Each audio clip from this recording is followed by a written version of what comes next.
সাব্বিরের ব্যাটে ঝড় 6-4 ও 2 ছক্কায় করলেন 50। বিগ ব্যাশের দল হোবার্ট হারিকেন্সের একাডেমি দলের বিপক্ষে একাই লড়াই করেছেন ব্যাট হাতে।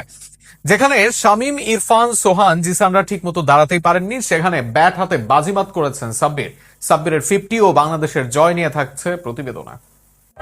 অস্ট্রেলিয়ার টপ অ্যান্ড টি-20 টুর্নামেন্টে আরও একটি দুর্দান্ত জয় তুলে নিয়েছে বাংলাদেশ। বিগ ব্যাশের দল হোবার্ট হ্যারিকেন্স একাডেমির বিপক্ষে সাব্বিরের ব্যাটে ভর করে জিতেছে টাইগাররা। যদিও হোবার্ট শুরুতে 154 রানের টার্গেট দেয়, ভাবা হচ্ছিল সহজে এই টার্গেট পার হবে, তবে তা হয়নি।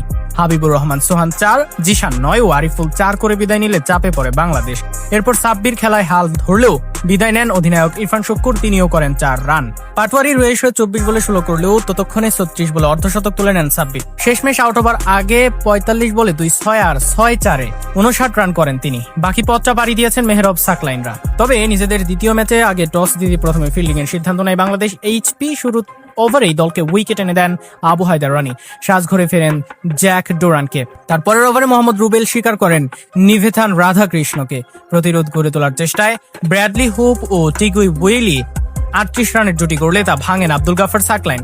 17 বলে 22 রান করে হোপ বিদায় নিলে একাই দলের হাল ধরেন ওয়াইলি। এরপর আর কেউ তেমন সুবিধা করতে না পারলেও ব্যাট হাতে ভর করেই এগোতে থাকে। শেষ পর্যন্ত 53 বলে 4টি 4 ও 3টি ছক্কায় 78 রান করে অপরাজিত থাকেন ওয়াইলি। নির্ধারিত 20 ওভার শেষে 7 উইকেট হারিয়ে 153 রানের দ্বারায় হোবার্ট হ্যারিকেন্সের সংগ্রহ। বাংলাদেশের এইচপি পক্ষে রিপন মন্ডল 2টি এবং আবু হায়দার রনি ও আব্দুল গাফার সাকলাইন 1টি করে উইকেট পান। প্রসঙ্গত, গতকাল নেপালের বিপক্ষে সহজ জয় পেলেও আজ অস্ট্রেলিয়ার ঐতিহ্যবাহী দলটির বিপক্ষে ঠিকই ধুঁকছে বাংলাদেশের ব্যাটার। যদিও এ দফায় টাইগারদের উদ্ধার করেছে সাব্বির রহমান।